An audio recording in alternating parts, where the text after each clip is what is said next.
Amen. Hallelujah. God bless. Oh, napakaganda po nang nakatayo at kayo nakaupo. Salamat at ako'y bata pa. Unless I am strong, I cannot carry the burden of declaring the gospel of joy. Malibang ako'y malakas, hindi ko may pagpapatuloy, araw-araw ang pangangaral. At saan ang gagaling ang aking lakas at paano ko pinalalakas ang aking sarili? By speaking and praying in tongues daily. You strengthen your life by praying in tongues. Ay po'y manalangin, O Diyos, aming Ama, dakilat napakabuti. Heto kaming muli, kita mo ang aming puso at ang aming isipan. Sa awat habag mo, lagi mo kaming sinasamahan at ginagabayan at pinapatnubayan dahil nalalaman mo na wala kaming alam. At dahil alam kong kapos ako ng kaalaman, kaya ako'y mahilig lumapit sa iyo. Nawa sila din. Sa iyo ang kaluwalhatian, Ama, sa pangalan ni Jesus, at ang bawat isa ay nagsabi ng Amen. Kaya nga po, napakasimple po ng katotohanan, yung salitang righteousness, sa Tagalog ay katwiran. Pero kung titingnan po natin, righteousness. Tama, yung righteous po ay taong sumusunod at sinasabuhay ang tama. At ang lahat ng nabubuhay ng tama, sila'y laging pagpapalain ng Diyos. Kaya sabi ni David, I am blessed by my righteousness. God bless me because of righteousness. Kaya ngayong umaga, nais kung makita ninyong mabuti, magsanay kang mabuhay sa katwiran ng Diyos. Hindi po ito pagalingan. Dahil ang sabi ng Panginoon, learn of me, for I am meek and humble of heart, and you shall find rest for your soul. Sino raw ang ating pag-aaralan? At ano raw ang pag-aaralan natin sa Panginoong Hesukristo?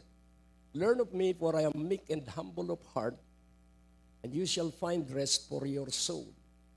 Ano po ang soul? Ito po yung apat, mind, feeling, ano pa ang kaluluwa? Will and conscience. Kapag hindi po tayo nasanay sa kababaang loob, matitigatig po tayo. At madalas hindi tayo makadadalo ng gawain dahil wala sa atin yung kababaan at kaamuan. Ang mababa at maamo, sila po ay magiging matibay at matatag kahit ano ang pinagdaraanan. Kaya nga po, huwag mong sisisihin ang iyong sarili kung hindi ka pa nakakaabot sa dapat na iyong maabot. Kaya tayo nagsasama-sama para malaman natin yung dapat nating maabot. Kaya nga kung titignan po natin the law of the Lord, it converts the soul.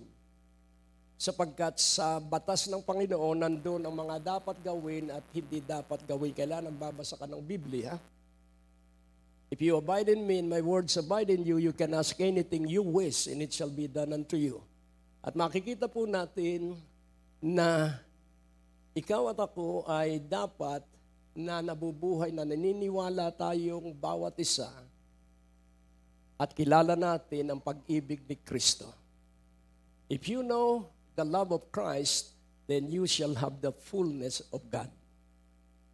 Pag kinilala mo ang pag-ibig ni Kristo, mapupuno ka ng kapunuan ng Diyos. At sa isang bahagi rin ng Biblia, through the promises of God, you shall be filled with the divine nature of God. Kapag ikaw ay nabubuhay sa mga pangako ng Diyos, mapupuspos ka ng kalikasan na makalangit ng Diyos. Magiging kang maka-Diyos, magiging kang makalangit, at kahit malaki ang problema mo, nakangiti ka pa rin.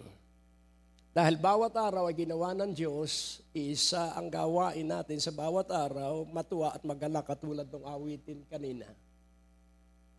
Sunday is the day that God made. Let us rejoice and be glad in it. Kaya pag ikaw ay hindi nagagalak araw-araw at hindi natutuwa, masaya ang kaaway dahil hinahadlangan niya ang pambayad mo sa mga utang mo. Kailangan ikay laging nagagalak at natutuwa kahit hindi abot ng isipan mo. Huwag kang titingin sa anak mo, huwag kang titingin sa kanino man tao. Dahil pag umasa tayo sa tao, maliwanag din ng Biblia, ang umaasa sa tao, yung umaasa at yung tumutulong parehong malulugi. Ulitin kong muli, nasa Isaiah 31:3, dahil doon ako ginising kaninang madaling araw, warn them na huwag silang aasa sa simbahan. Hello? Dapat tayong lahat ay umasay sa Diyos. Dahil pag hindi ka natulungan ng simbahan, lilipat ka sa ibang simbahan at ikay aasa uli sa simbahan. Mapapagod ka. Ano ang sabi ng Isaiah 31:3?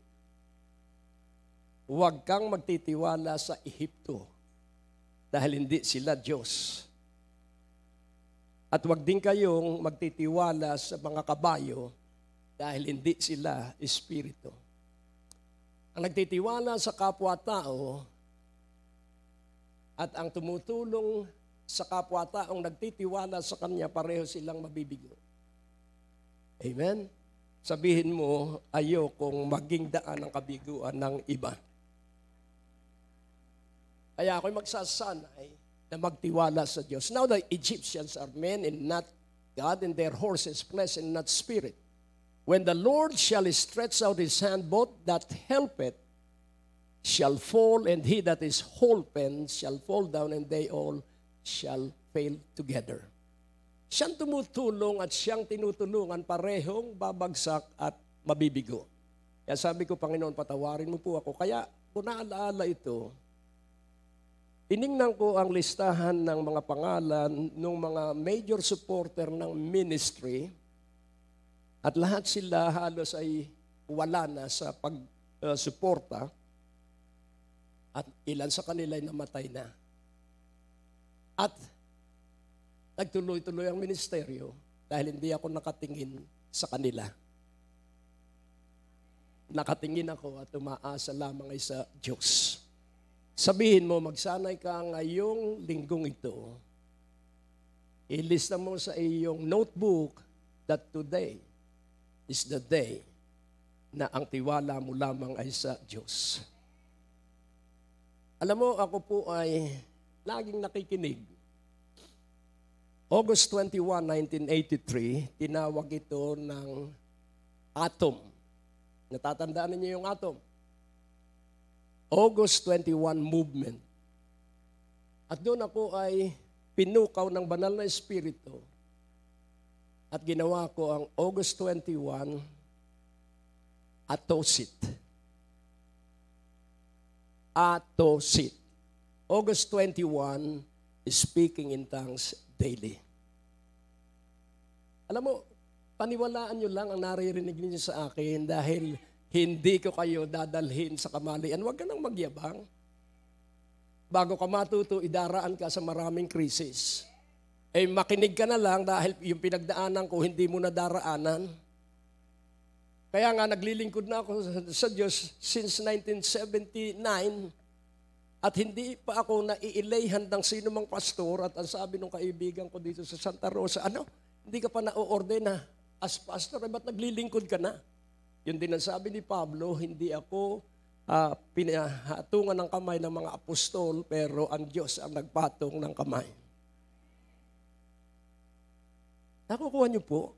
Hindi mahalaga Ang pagpatong ng kamay ng tao, ang mahalaga ay pagpatong ng kamay ng Panginoon. I love the law of the Lord for it converts the soul. Hanggat hindi ka nagbabasa ng Biblia, hindi ka uunlad. Ulitin kong muli, magbasa ka araw-araw ng Biblia. The testimony of the Lord, it makes wise the simple. Pag iyong binasa ang Biblia, makikita mo ang buhay na pagkilos ng Diyos sa iba't ibang panahon. At hahangaan mo ang Diyos. I love the statutes of the Lord, mga tuntunin, mga dapat nating sundin. Because it gladdens the heart. Kaya pag narinig ko, gawin mo ito, tuwan-tuwa ang puso ko dahil nalaman ko yung dapat kong gagawin. I love the commandments of the Lord for it enlightens the eyes. Sa pagsunod, bubuksan ng banal na Espiritu ang iyong mata para makita mo yung pagpapala mo na hindi mo nakita ng maraming panahon. It's doing and obeying the commandments of the Lord. I love the fear of the Lord for it makes me clean. Because fear of the Lord is hate of evil. Fear of the Lord, hindi ka na makikitsismis. Kung manonood ka ng balita sa mga news channel, ang focus nila ay patayan, banggaan, droga, puro masama ang dalang balita. Kaya hindi na ako sumusubaybay dahil mas maganda ang balita sa Biblia. Nakukuha niyo po dahil ang layunin ng mundo, bigyan ang tao ng katatakutan, pangamba, at huwag ng mangarap pa. And the judgments of the Lord, I love the judgments of the Lord. Law, testimony, statutes, commandments, fear of the Lord, and judgments. The judgments of the Lord are true and righteous altogether. Ang kahatulan ng Diyos ay lahat ay totoo at lahat ito ay matuwid. Amen? Nung mawalan ako ng trabaho, hindi yon kasiraan ko, kundi yun ay pagkakataon ng Diyos para dalhin niya ako sa tamang paglilingkod. Kaya ang sabi ng mga awit, these are the things that warned me, and these are the things that make me obtain great blessings. For they are much more precious than gold and fine gold, and much sweeter than honey and the honeycomb. Alam mo, hindi ka maghihirap pag sinusunod mo ang kabuuan ng kalooban ng Diyos. Ulitin ko muli, huwag mong sasayangin ang pangalang ibinigay ng Diyos sa simbahang ito, biyaya ng Diyos. At ang biyaya ng Diyos, unmerited favor. Kaya nga araw-araw nakikita ko, Panginoon, lahat ng ito ay hindi namin binili. Yung lahat ng nasa loob ng bahay. Lahat ito ay regalo. At maliliit naman yung regalo, malalaking telebisyon na kung bibilhin mo ay 60,000, pero libre, 2 pa. Wala daw paglagyan sa bahay. Pwede raw bang makilagay sa bahay? Ako naman ay galak na galak. Laging tandaan mo, ika'y mahal na mahal ng Diyos. Nakukuha niyo po. Hindi ka na born again para maghirap. Na born again ka para laya ka na sa hirap. Ang gagawin mo lang ay magpasalamat at magpuri sa Diyos at dumalo lagi ng gawain. Amen? Pag inalis ka sa iyong katungkulan, lalong mag-alab ka sa Diyos. Kaya ka inalis dahil hindi ka tama doon sa iyong pwesto. May tamang pagkakalagyan mo. Amen? Ang sabi nga ni Kenneth E. Hagin, napakaunlad ng simbahan kanyang pinamumunuan, pero ang sabi niya, ba't hindi ako masaya? At ang sabi ng Diyos, hindi yan ang pagkatawag mo. At nakinig siya at ang pagkatawag pala niya ay sa buong daigdig siya humayo at mangaral. And nais kong iyong maunawaang mabuti, alisin mo na ang sama ng loob. Tingnan mo ang iyong katabi, sabihin mo, alisin mo na ang sama ng loob. Amen? Ay, hanggat may sama ka ng loob, hindi ka makakarinig. Hanggat may hinanakit ka, makikita ng mga kamag-anak mo yung iyong mukha. Dahil ang hinanakit, hindi na ikukubli. Tingnan mo ang iyong katabi at matanda siya kaysa edad niya.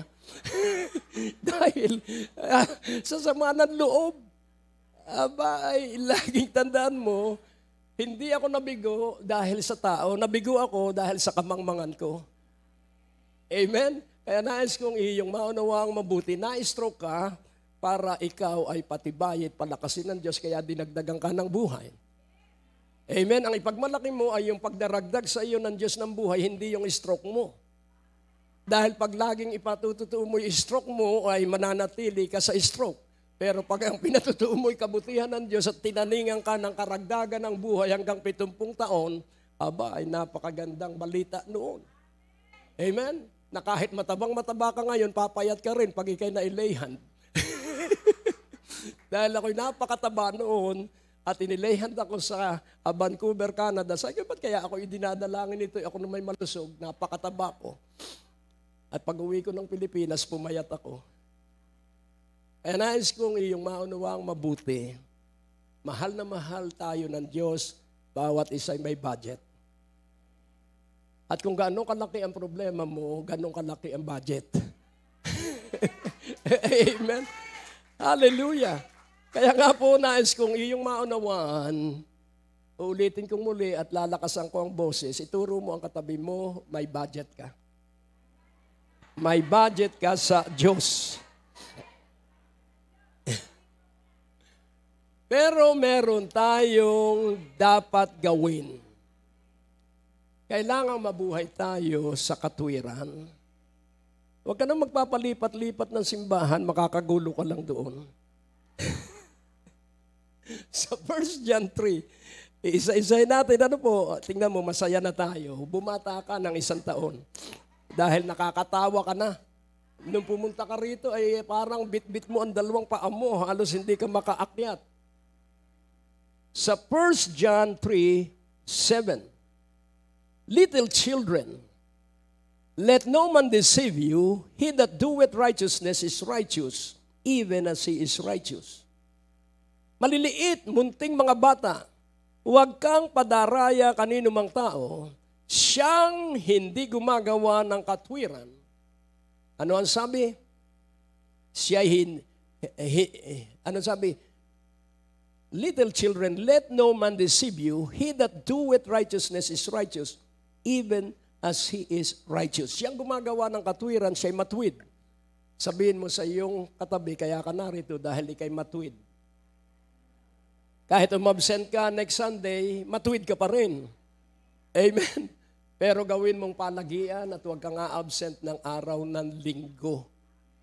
Naalala ko ang turo ni Pastor Dexter, isang patutuon niya noong 1924. May isang runner na nagpakadalubhasa sa 200-meter dash at siya eksperto doon. At kasali siya sa Olympic at nakinig kayong mabuti at ang sabi niya, anong araw po ako tatakbo, anong araw ang aking petsa ng pagtakbo sa 200-meter dash. At ang sabi ng Olympic Committee, Sunday. Sunday, hindi na po ako tatakbo. Bakit? Sa Diyos ko po yung Sunday. Tingnan mo uli ang iyong katabi. Kailangan nasa gawain ka. Dahil sa gawain, nakahandang bigyan ka ng panibagong karunungan. Amen? Kaya hindi ako nag-absent. Amen? Kaya nga po, ay nang hinaya ngayon yung mga kasamahan, nagsanay ka pa naman, tsak na gold medalist ka dyan sa 200-meter dash, hindi ka tatakbo, ang dahilan mo lang ay araw ng linggo. Sabi niya, ano pa ba ang meron sa pagtakbo? 400-meter dash, hindi ka nasanay doon sa 400-meter.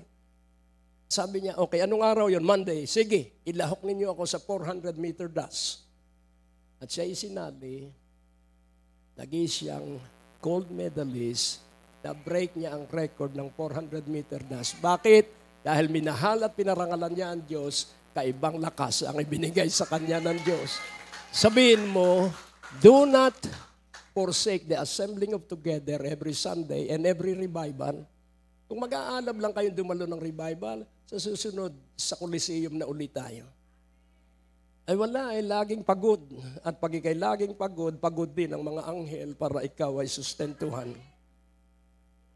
Abay, magpakasigla tayo dahil nga tayo ang panghuling panahon na itinakda ng Diyos para sa isang kakaibang pagkilos ng Diyos. Noong 2001, Spark of Revival, at ang 2024, a Blazing Revival.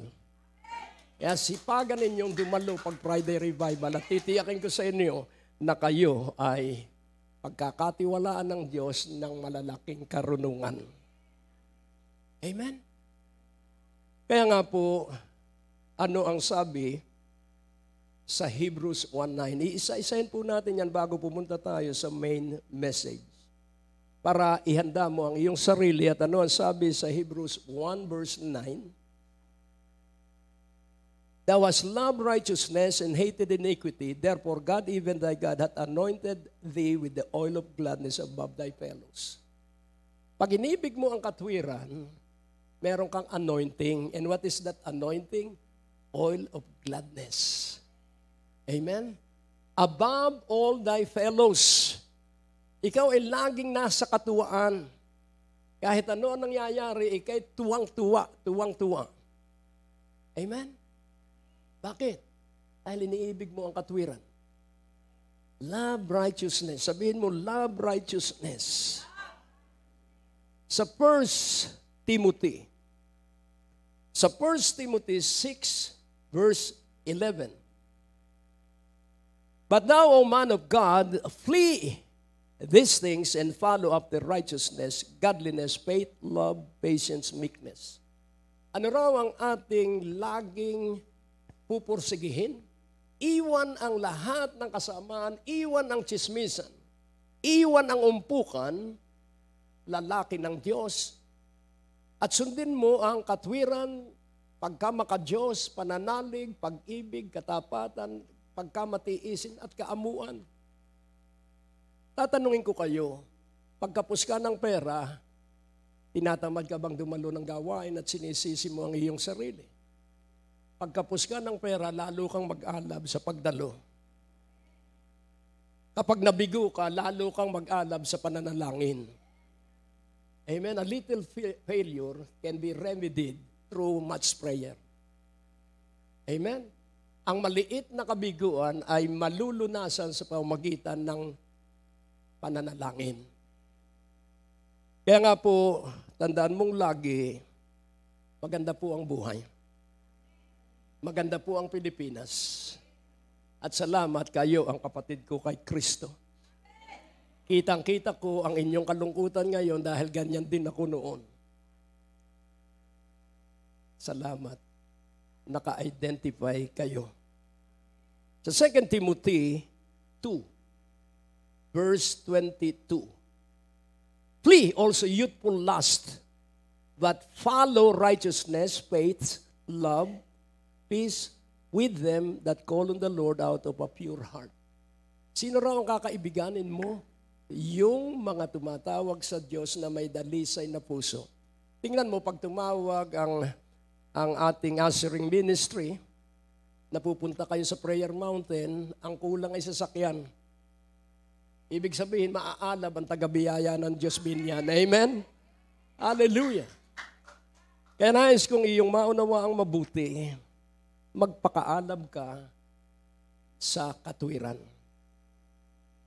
Ulitin kong muli, magpakaalab ka sa katwiran. Every day rejoice and be glad. The whole duty of man is to fear the Lord and keep His commandments. Ang buong katungkul at pananagutan ng tao ay matakot sa Panginoon at sundin ang kanyang mga utos. Ecclesiastes 12:13. Ito po'y lahat ay dictation dahil ako'y nakikinig at nagdi-dictate sa akin ng banal na Espiritu. I preach through revelation. Hindi dahil sa aking pinag-aralan, hindi dahil sa kababasa ko. Let us hear the conclusion of the whole matter. Fear God and keep His commandments. For this is the whole duty of man. Kasali kaya tayong lahat dito? Amen. So ang tanong, ikaw ba'y galit sa kasalanan? Ikaw ba'y galit sa masamang ugali? O do you enjoy na masama ang ugali mo? At pag laging tandaan mo, ang kabanalan hindi nakakahawa. Ang masama ang ugali, marami tayong mahihikayat. Nakakahawa po ang masama ang ugali. At makikita mo pag ikay maganda ang ugali, kadalasan nag-iisa ka. Pero tumawag ka lang sa mga kapatiran at kayo ay magkakaroon ng umpukan ng mga sama-samang matuwid. Amen? So, una, at ito ang titulo, live in righteousness forever or always. Ito po ang titulo ng mensahe. At salamat sa Diyos dahil 12:00 na.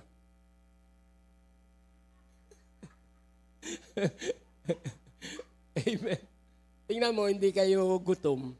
Dahil pag ikaw ay busog, hindi ka makakarinig because all your system ay, alam mo, pag ikay busog, ang lahat ng sistema ng katawan mo ay kikilos para lusawin yung iyong kinain. Pag gutom ka, lahat ng sistema ng katawan mo ay magbubukas ang iyong isipan. So ito ang titulo ng mensahe. Live, sabay-sabay, live in righteousness always. Itagalog natin, mabuhay ka sa katwiran lagi. Hindi pa minsan-minsan, lagi. Again, what is righteousness?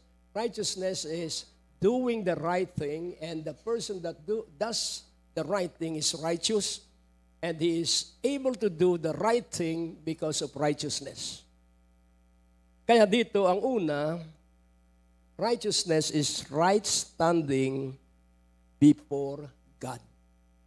Tamang katayuan sa harapan ng Diyos. At dito makikita po natin, dumaan ka man sa problema, malulutas mo yun. At ang isa pang napansin ko tungkol sa katwiran, righteousness is food and drink. Ulitin kong muli. Righteousness is food and drink. Kadalasan, mahilig lang tayo ay sa kanin at ulam, meriendang siopaw at iba-iba pang mga masasarap. At yun po'y maganda. At pag naalaala ko ang mga kakilala ko, at siya ay laging tumatakbo at napakaganda ng kanyang katawan. At isang araw siya ay namatay, katatakbo. At meron din akong isang kakilala, bata pa siya, at kami laging naghahay. Pag nagkikita kami at nagkakasalubong sa subdivision, ang ganda ng bike niya at siya ay laging nakabike. Isang araw, nabalitaan ko na lang, nag-collapse. Hindi ko alam kung bakit, pero laging tandaan po natin, pag sinabihan ka, kulang ka kasi sa exercise. Kailangan din po yung physical exercise, pero mas maganda ang spiritual exercise. May isa akong kliyente sa sales, purchasing manager na isang malaking korporasyon sa Makati. At pag kami nagkikita para kunin ko ang PO, ganda ng katawan mo, ano ba ang sikreto mo? Exercise.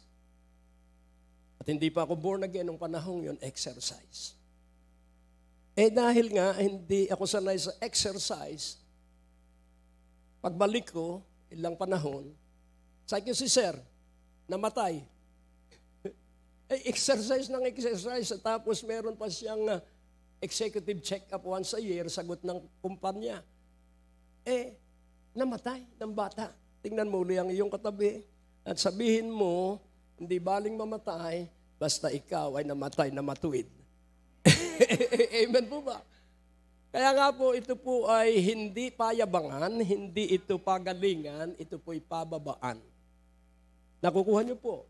At sa Matthew 5, verse 6, Blessed are they that hunger and thirst for righteousness. Pansinin po natin, blessed. Ano ba yung blessed? Pinagpala, napakapalad, at nakaiinggit. Blessed are they which do. Yun pong word na do ay may paggawa. Amen? Blessed are them that do. Ano po, ulitin natin sa Matthew 5. Tingnan po natin, ano po. At ang sabi po doon, sa verse 6 ulit, Blessed are they which do hunger and thirst after righteousness, for they shall be filled. So, pansinin po natin, what is righteousness? Jesus. At ang isa pang iniutos ng Panginoon, do not worry about tomorrow. Kaya marami pong nagkakasakit dahil nag-aalala paano na sila pagtanda. Nasa piging ako ng mga Singaporean evangelist at nagsalita yung kanilang team leader. At ang sabi niya, you know that poverty is not lack of money. Poverty is in the mind. Fear to lack money. Aking uulitin, ang kahirapan ay nasa isipan ng tao at ang kahirapan ay natatakot na kapusin ng pera. Tingnan mo ang iyong katabi, kaya hindi ka nag-iikapo dahil takot ka na makapusin ng pera. Pero kung unahin mo ang ikapo, hindi ka kakapusin. At magkakaroon ka pa ng offering. Amen? Hallelujah! Kaya hungering and thirsting after righteousness, after ano po? Laging ating minimithi ang katuwiran. But seek ye first the kingdom of God and His righteousness, and all these things shall be added unto you. Ano yung sinabi? Ang idaragdag sa atin ay pagkain, inumin, mga damit. Ulitin kong muli. Nung ako ay binata at bata pa, hindi ko makalimutan ang aking mga damit. Siguro 4 lang ang polo ko. At ang pantalon ko siguro 2 lang at pag minsan ay ako'y nakakahingi sa mga pinsan ko. Pero masaya ako kahit basta may damit, kahit na dadalwa yon, masaya ako. Pero pag ikaw pala ay lubos ang nagtapat sa Diyos, mahiwaga na hindi mo na kayang bilangin ang damit at pantalon mo. At mga sapatos. Nakukuha niyo po.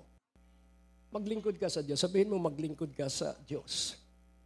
Nasa isa akong evangelistic work sa Lipa City, sa isang barangay doon. At pagkatapos ng gawa at pauwi na ako, ang sabi niya, from this time on, you will work as pastor.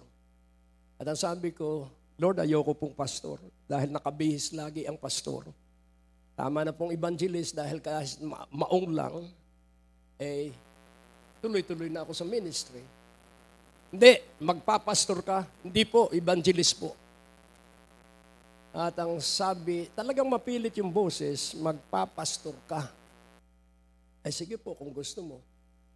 Pero bihisan mo po ako. Hello? Bihisan mo po ako. At ilang panahon, may dumating na isang malaking baksa mula sa tiyo ng aking asawa sa New York. Hindi ko makalimutan yon, 43 na magagandang brand new long sleeve, branded. At 9 na sapatos, Italian shoes, brand new.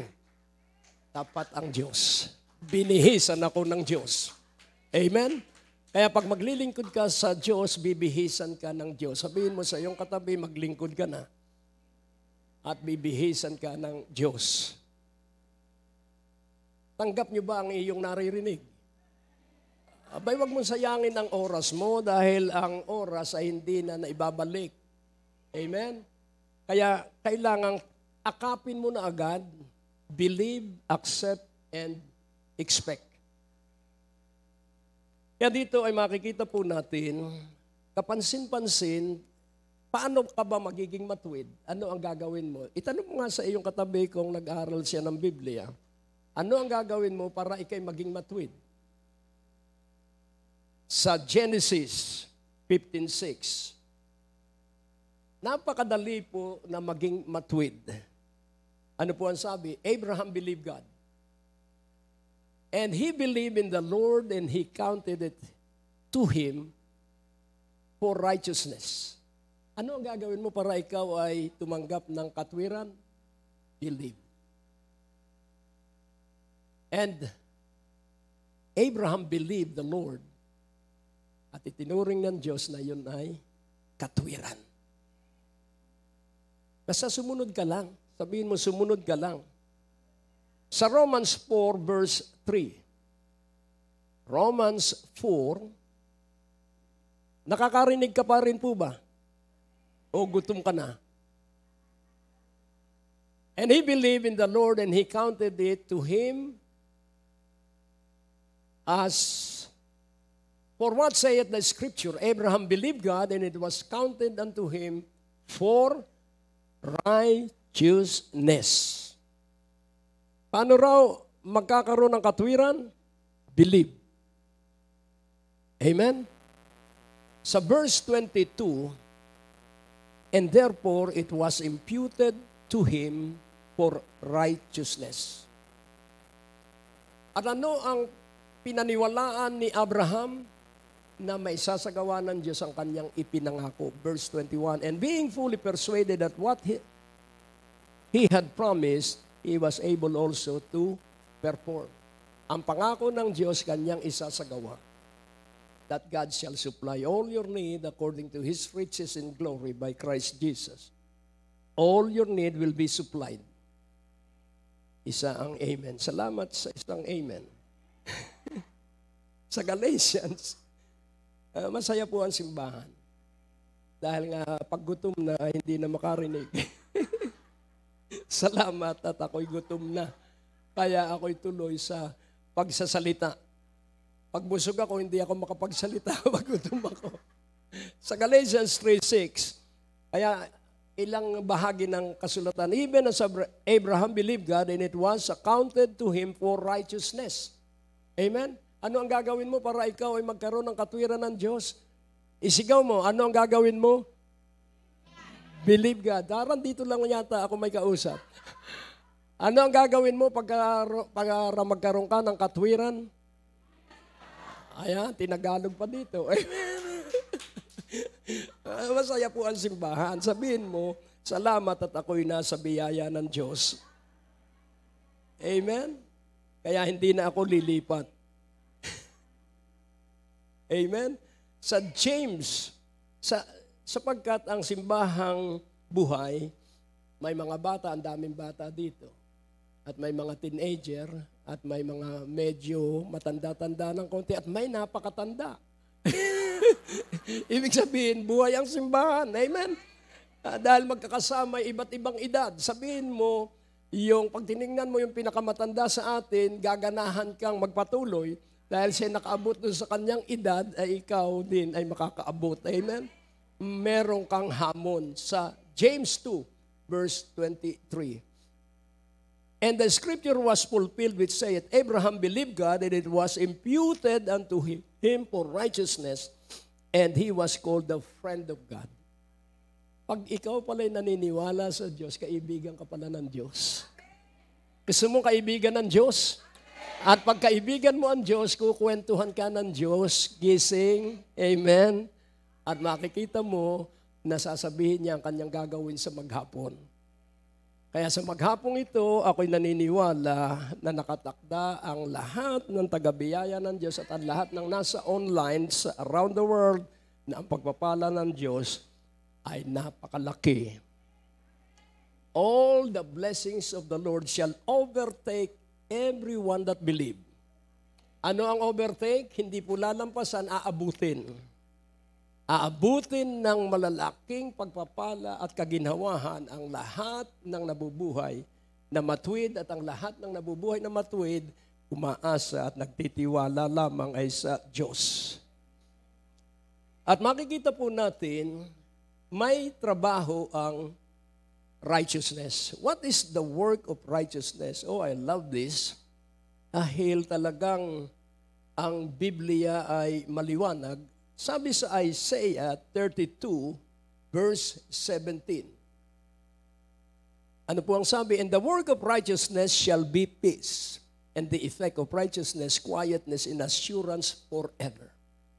So ang trabaho ng katwiran, dadalhin tayo sa kapayapaan. At pag tayo'y payapa na, ano ang sabi, ang magiging epekto o resulta ng katwiran, meron tayong katahimikan at katiyakan magpakailanman. Kaya ako ay walang pangamba, ako ay walang takot sapagkat nasa akin ang katwiran ng Diyos. Kaya nga po ating unawaing mabuti, mabuhay ka sa katwiran ng Diyos. At huwag mong kalilimutan, Jesus is our righteousness. Jesus is our righteousness. Amen? Si Jesucristo ang ating katwiran. At laging tandaan mo po,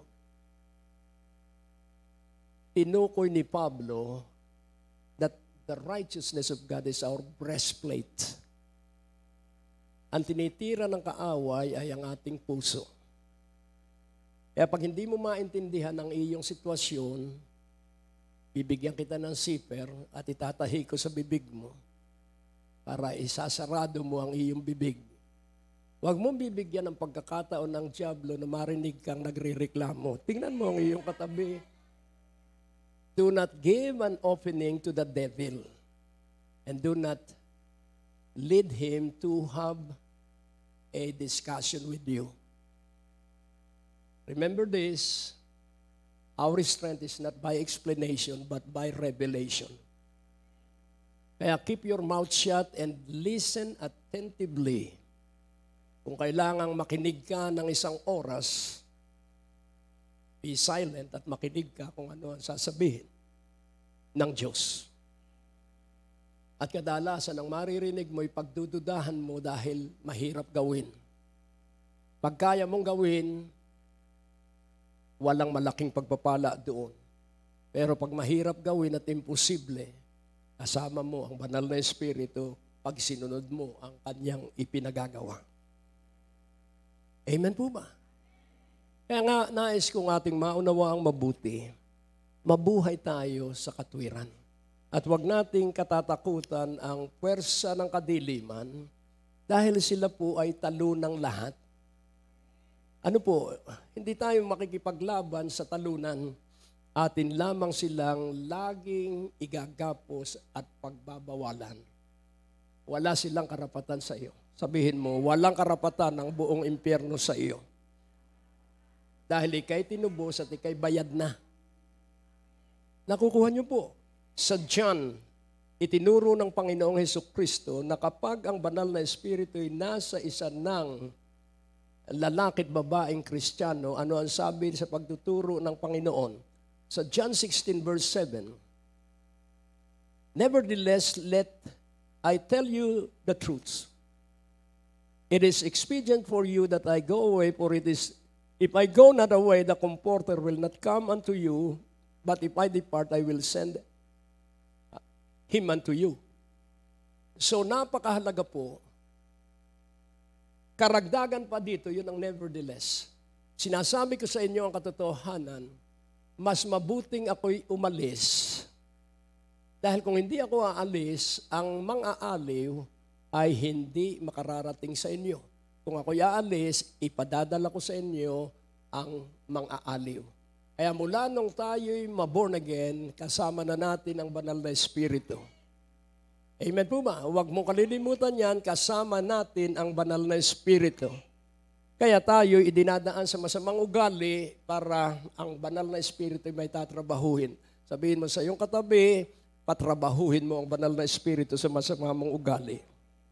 Kapag ika'y nag-aalinlangan, palayain mo po ang banal na Espiritu para matrabaho ka sa iyong alinlangan.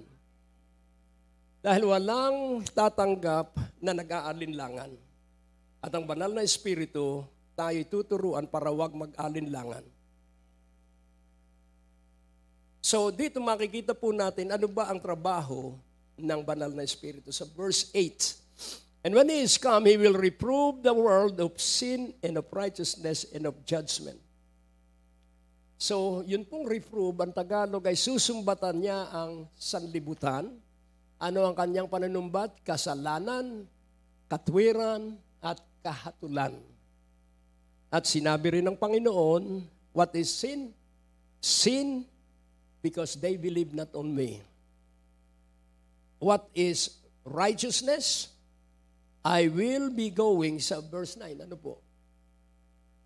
Of sin because they believe not on me. Verse 10, of righteousness because I go to my Father and you see me no more. Who is righteousness? Jesus Christ. Amen? Kaya kailangang maniwala tayo, sumampalataya sa Panginoong Jesus na pag ikaw ay may nararamdamang kirot sa iyong katawan, sa pangalan ni Jesus, iyong paalisin yung kirot na yun. Amen? Because you have the power. Amen? Use that power. At makikita mo na mararanasan mo na makapangangaral ka kahit wala kang boses kagabi. Amen? And judgment because the prince of this world is judged. Nahatulan na si Satanas at siya'y nanggugulo lang. Kaya huwag kang pagulo sa puwersa ng kadiliman. Sila ang guluhin mo sa pamamagitan ng mga salita ng Diyos. At sila'y malilito, lalo na pag lagi kang nananalangin sa ibang wika. Because those who believe, signs and wonders follow them that believe. In my name they shall cast out devils, they shall speak with new tongues, and even if they drink any deadly poison, they shall not be harmed. They shall lay hand on the sick, and they shall recover. Amen? Kaya pinapatungan ko ang aking sarili ng kamay ko pag ako ay may sakit at ako'y gumagaling. Amen? O di kaya ang asawa ko o anak o apo, nagpapapray ako. At ako'y tumatanggap ng kagalingan. Tingnan mo uli ang iyong katabi. Mahal na mahal tayo ng Diyos. So, panghuli, sabihin mo, tapos na rin. Dito tayo magsisiruin. At siguraduhin mo, at ito'y alam na nating lahat, sa Matthew 6:33. So, siruin na. Sabihin mo, siruin. Amen. So, tayo ay magtutuon na sa pinakatampok na gawain. At ano ang tampok nating gawain? But seek ye first the kingdom of God and His righteousness. What is life in the kingdom of God? What is the kind of life inside the kingdom of God? Righteousness. But seek ye first the kingdom of God and His righteousness. And all these things shall be added unto you. Kailanman mula noong kami maglingkod sa Diyos, totoo yun, sabi ni David, bakit pinagkakaabalahan mo ako ng ganito, ay likha mo lang naman ako.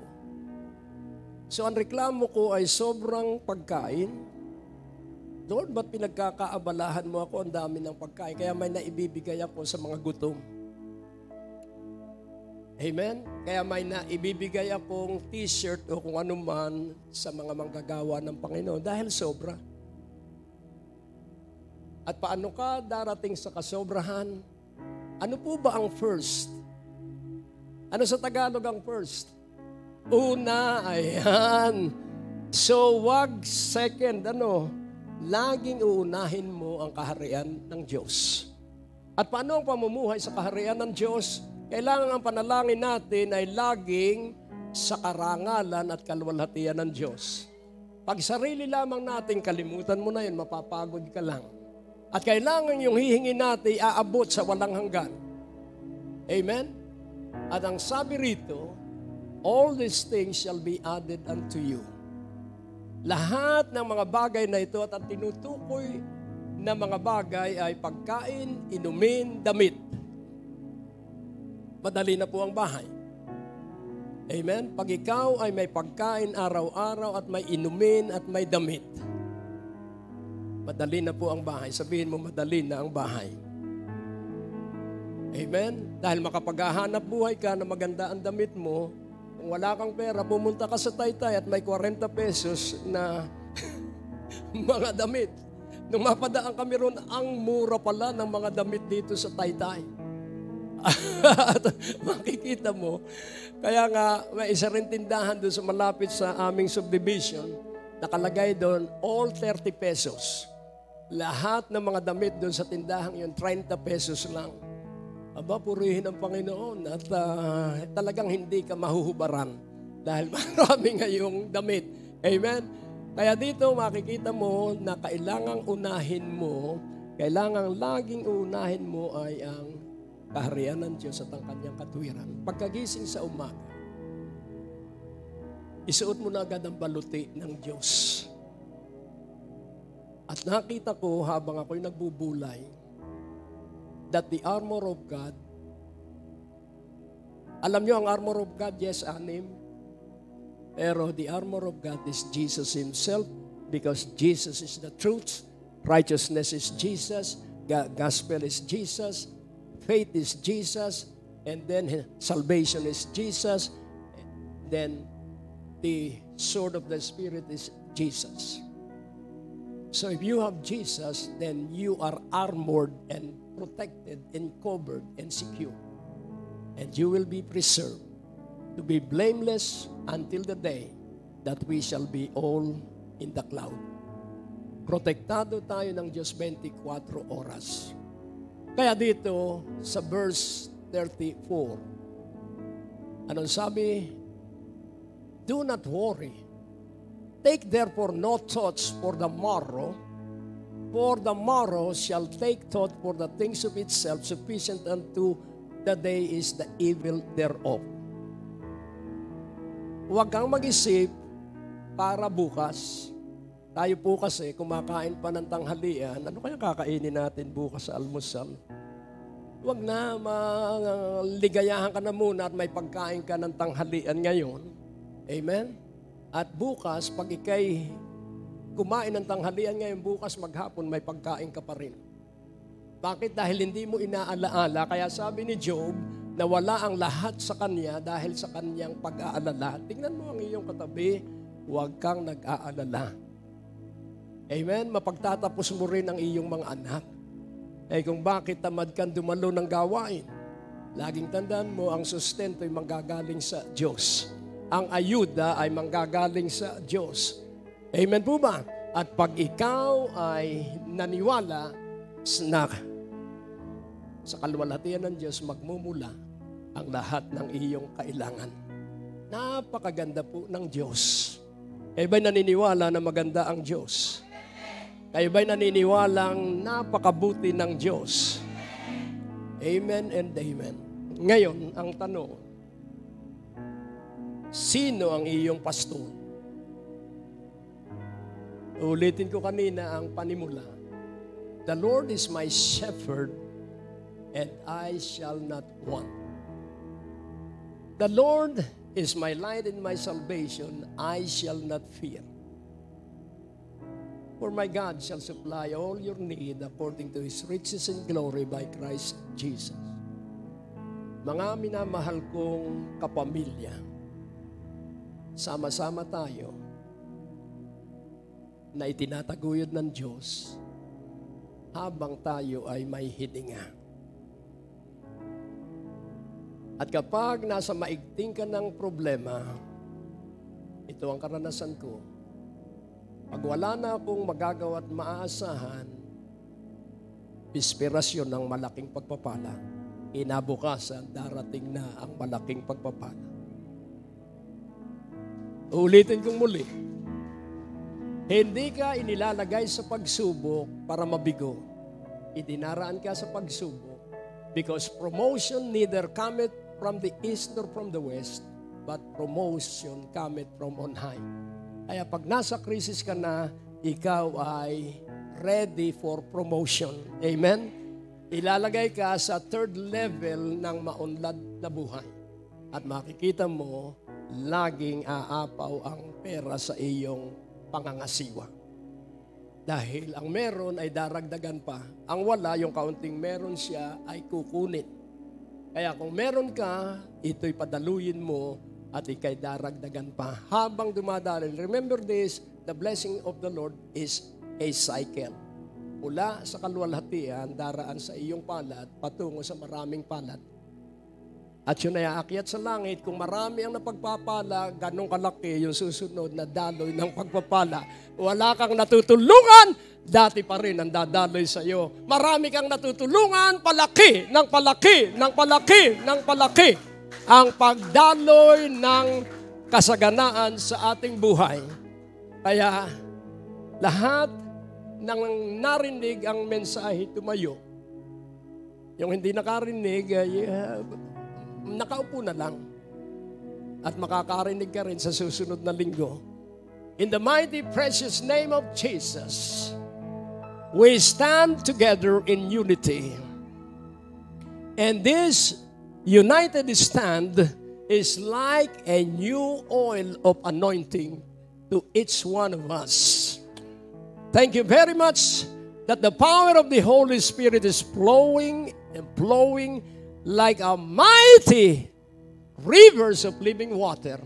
It bubbles up out of our belly.